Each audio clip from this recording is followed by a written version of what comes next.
उन्होंने जब जनता से वोट मांगे थे तो उन्होंने छड़ी पर वोट मांगे, उन्होंने कमल पर वोट नहीं मांगे थे। साफ तौर पर वो कहते दिखाई दे रहे थे कि आप हमारी छड़ी को वोट देंगे या नहीं देंगे, इस तरीके से बयान देते हुए नजर भी आए थे। तो साफ तौर पर देखा जा सकता है कि ओम प्रकाश राजभर की नाराजगी इसलिए कह सकते हैं क्योंकि ओम प्रकाश राजभर गाजीपुर की सीट मांग रहे थे, लेकिन भारतीय जनता पार्टी ने उन्हें गाजीपुर की सीट नहीं दी।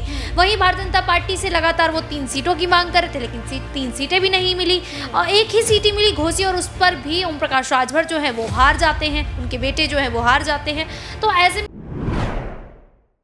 नमस्कार, मैं हुमायूं सिंह और आप देख रहे हैं नेक्स्ट 9 न्यूज। आज बात करने वाले हैं उत्तर प्रदेश के सियासत को लेकर। भारतीय जनता पार्टी जिस तरीके से बीते लोकसभा चुनाव में 400 पार का नारा लगाती हुई नजर आई और वो प्लान कहीं ना कहीं फेल भी हो गया। वहीं योगी आदित्यनाथ की जो मुश्किलें हैं वो लगातार बढ़ती हुई नजर आई। केशव प्रसाद मौर्य, जयंत चौधरी और ओपी राजभर, संजय निषाद, अनुप्रिया पटेल जैसे सहयोगी दल ही आंखें दिखाते हुए योगी आदित्यनाथ को नजर आए। अब ऐसे में माना जा रहा है कि उत्तर प्रदेश में अगर कुछ बदलाव होता है, अखिलेश यादव के ऑफर के बाद कहीं ना कहीं अटकलें तेज हो गई कि केशव प्रसाद मौर्य अब भारतीय जनता पार्टी का दामन छोड़कर अखिलेश यादव का जो ऑफर है वो एक्सेप्ट कर सकते हैं। ये बात इसलिए निकल कर आई कि लगातार योगी आदित्यनाथ पर उंगली उठाना और ये बात कहना कि आपने कितनी नियुक्तियां की है, कितने लोगों को आरक्षण दिया है, इसका ब्यौरा दीजिए। वहीं पर अगर देखा जाए तो मॉनसून ऑफर 100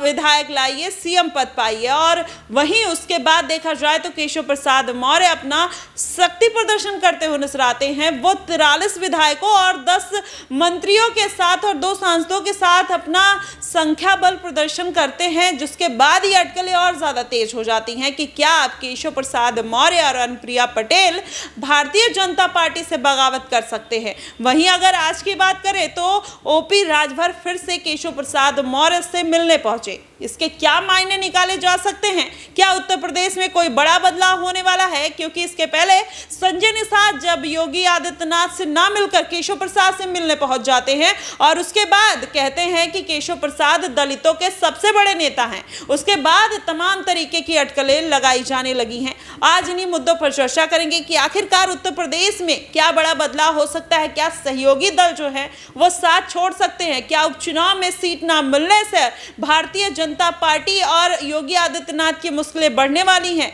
क्या अब जयंत चौधरी, ओपी राजभर और संजय निषाद, अनुप्रिया पटेल बगावत की मूड में उतर आए हैं, अखिलेश यादव फायदा उठाएंगे नहीं उठाएंगे? आज इन सभी सवालों के जवाब शालिनी से जानेंगे। हमारे साथ शालिनी मौजूद हैं। शालिनी, क्या लगता है कि भारतीय जनता पार्टी जिस तरीके से ये पूरा कांड एक तरीके से कह लीजिए उसमें फंसती हुई नजर आई, अखिलेश यादव का फैलाया हुआ एक माया जाल, क्या उसमें योगी आदित्यनाथ फंस जाएंगे और केशव प्रसाद मौर्य, अनुप्रिया पटेल पार्टी से दूर होते हुए दिखाई दे सकते हैं?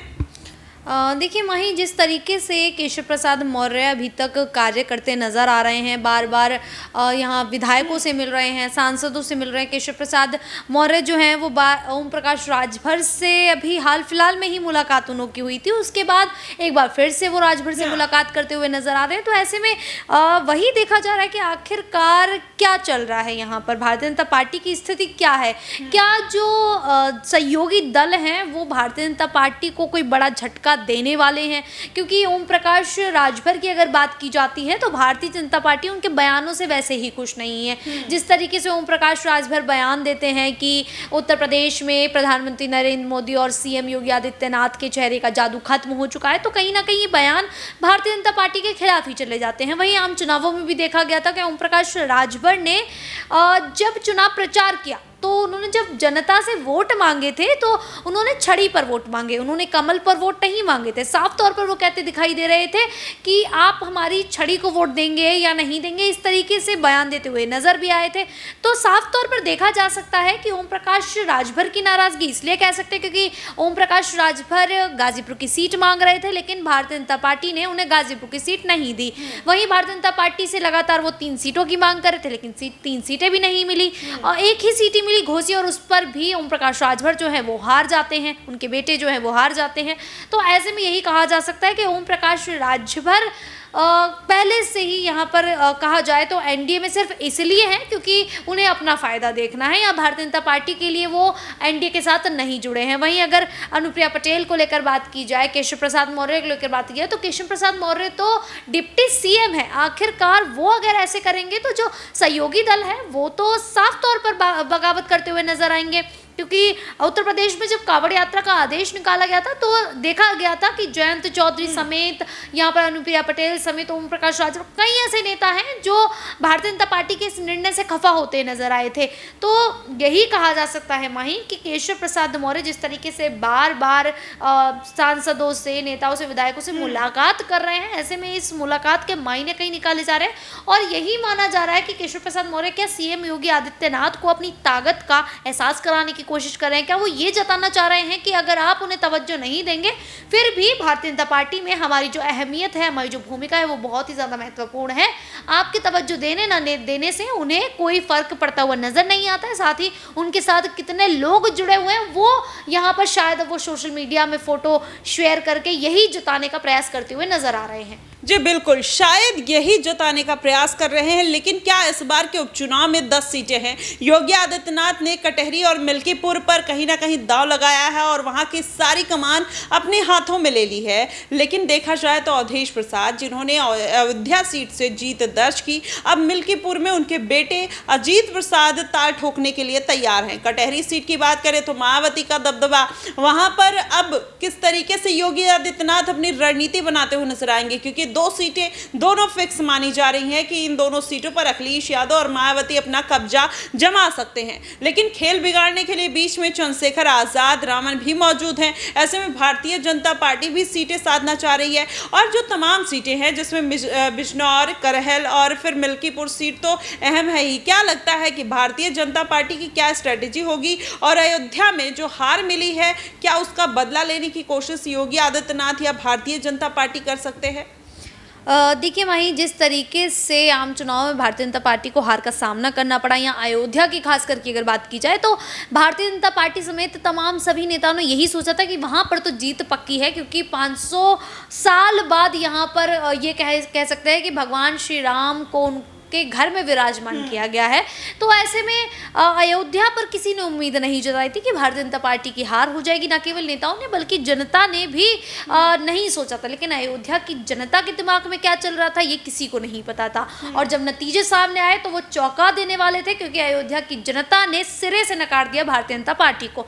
ऐसे में अब कहा यही जा रहा है कि जो अयोध्या पर, जो फैजाबाद पर हार हुई है उसका बदला लेते हुए अब मिल्कीपुर सीट पर भारतीय जनता पार्टी अपनी पूरी कोशिश करती हुई नजर आएगी कि मिल्कीपुर जो सीट है वो भारतीय जनता पार्टी के खाते में आ जाए। लेकिन ये कहना भी काफी ज्यादा मुश्किल हो जाएगा, क्योंकि अवधेश प्रसाद जो हैं वो फैजाबाद से जीते हैं। अब उनके बेटे अजीत प्रसाद मिल्कीपुर से मैदान में उतर रहे हैं। तो जो कह सकते हैं कि जो इस बार मुकाबला होगा वो काफी ज्यादा कांटे का हो सकता है, टक्कर का हो सकता है, क्योंकि मिल्कीपुर की जो जिम्मेदारी है वो सीएम योगी आदित्यनाथ के खाते में गई है। ऐसे में वही देखना होगा कि मिल्कीपुर से आखिरकार सीएम योगी आदित्यनाथ किस चेहरे को मौका देंगे।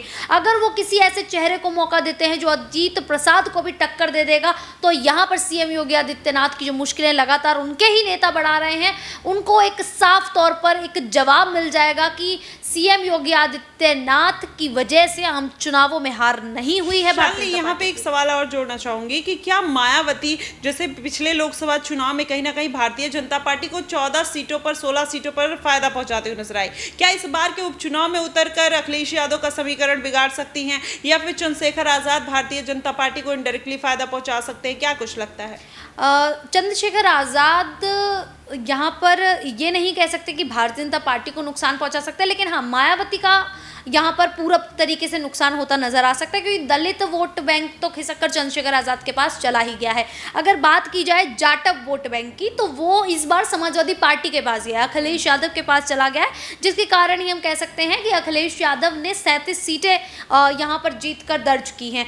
तो अब जिस तरीके से अखिलेश यादव इंडिया गठबंधन की बात करें तो भारतीय यहाँ पर पर देखा गया था कि मायावती के अलग होने से यहाँ पर 16 से 20 सीटों पर समाजवादी पार्टी यानी कि इंडिया गठबंधन को नुकसान झेलना पड़ा था। क्योंकि देखा गया था जब यहाँ पर मतगणना हो रही थी, यहाँ पर वोट जब गिने जा रहे थे, तो ये देखा गया था कि जो बसपा का उम्मीदवार है वो तीसरे नंबर पर, मतलब ज़्यादातर जो उम्मीदवार हैं वो तीसरे नंबर पर आ रहे थे। तो साफ तौर पर दिख रहा था कि अगर बहुजन समाज पार्टी का जो उम्मीदवार है वो इंडिया गठबंधन में शामिल होता तो वो सीट भी समाजवादी पार्टी के खाते में जाती, वो भारतीय जनता पार्टी के खाते में नहीं जाती। तो साफ तौर पर देखा गया था कि 16 से 20 सीटों का नुकसान हुआ था। ऐसे में अब अखिलेश यादव तो पूरी कोशिश करेंगे कि बहुजन समाज पार्टी जो है वो इंडिया गठबंधन में शामिल हो जाए, लेकिन मायावती आखिरकार क्या करती हैं वो देखना होगा। लेकिन फिर भी मायावती को सोचना होगा कि अगर वो आम चुनावों में एक भी सीट नहीं जीत पाई हैं तो उन्हें गठबंधन के साथ ही उतरना चाहिए, क्योंकि इससे पहले जो चुनाव हुए थे उसमें मायावती गठबंधन के साथ उतरी थी, 10 सीटों पर जीत की थी। तो ऐसे में मायावती को वही रणनीति बनानी होगी और गठबंधन के साथ जिस तरीके से वो हरियाणा में इन लोग के साथ उतरी है मैदान में, ऐसे ही वो उत्तर प्रदेश में अगर समाजवादी पार्टी के साथ कांग्रेस के साथ जुड़ जाती हैं तो यहाँ पर भारतीय जनता पार्टी सत्ता से बाहर भी हो सकती है। क्योंकि इस बार कयास यही लगाए जा रहे हैं कि अगर समाजवादी पार्टी लोकसभा में 37 सीटें ले गई है तो विधानसभा चुनाव में भी समाजवादी पार्टी उभरती हुई नजर आ सकती है और सीएम के गद्दी पर यहाँ पर अखिलेश यादव विराजमान होते हुए नजर आ सकते हैं। जी बिल्कुल, अखिलेश यादव कहीं ना कहीं विराजमान होते हुए नजर आएंगे, लेकिन राह इतनी आसान नहीं है। अखिलेश यादव जिस तरीके से अयोध्या में मोइन खान के मुद्दे पर फंसते हुए नजर आए, वहीं अब एक और नया मुद्दा, रेप का मुद्दा निकलकर सामने आया है, जिसमें नवाब खान ने एक लड़की के साथ कथित तौर पर रेप किया है। अब ऐसे में माना ही जा रहा है कि अगर इन मामलों का मुद्दा विपक्ष उठाता है, फायदा उठाते हुए नजर आता है, तो जाहिर तौर पर अखिलेश यादव की मुश्किलें बढ़ जाएंगी और ऐसे आरोपियों के तहत कहीं ना कहीं अखिलेश यादव की जो तुलना होती है, क्योंकि अतीक अहमद की भी बात कर लीजिए, मुख्तार अंसारी की बात कर लीजिए, ऐसे तमाम नेता रहे हैं जिसका जो सपा के ऊपर एक दाग है वो अभी भी माना जाता है और उन्हीं की वजह से कहीं ना कहीं भारतीय जनता पार्टी फायदा उठाते हुए नजर आई। योगी आदित्यनाथ का जो लॉ एंड ऑर्डर था मेंटेन हुआ, उन्होंने बोला था अतीक अहमद को मिट्टी में मिला देंगे, वाकई में वही कुछ करते हुए नजर आते हैं। अब ऐसे में 2 रेप कांड होना कहीं ना कहीं इस बात की तरफ इशारा करते हैं कि अगर इसको विपक्ष मुद्दा बना लेता है तो जाहिर तौर पर अखिलेश यादव उपचुनाव में हार का मुख देख भी सकते हैं। लेकिन देखना यही होगा कि वाकई में क्या समीकरण बनता है, क्या जनता इन बातों को भूल जाती है, उससे ऊपर जाकर वोट करती है, या फिर इन मुद्दों को दिमाग में रख कर वोट करती है। भारतीय जनता पार्टी को कितना फायदा पहुंचेगा ये तो देखने वाली बात होगी। फिलहाल इन सभी मुद्दों को लेकर आपको क्या कुछ लगता है, आप हमें कमेंट बॉक्स में जरूर बताइएगा। फिलहाल के लिए बस इतना ही। देश और दुनिया की तमाम खबरों के लिए हमारे साथ बने रहिएगा नेक्स्ट 9 न्यूज पर।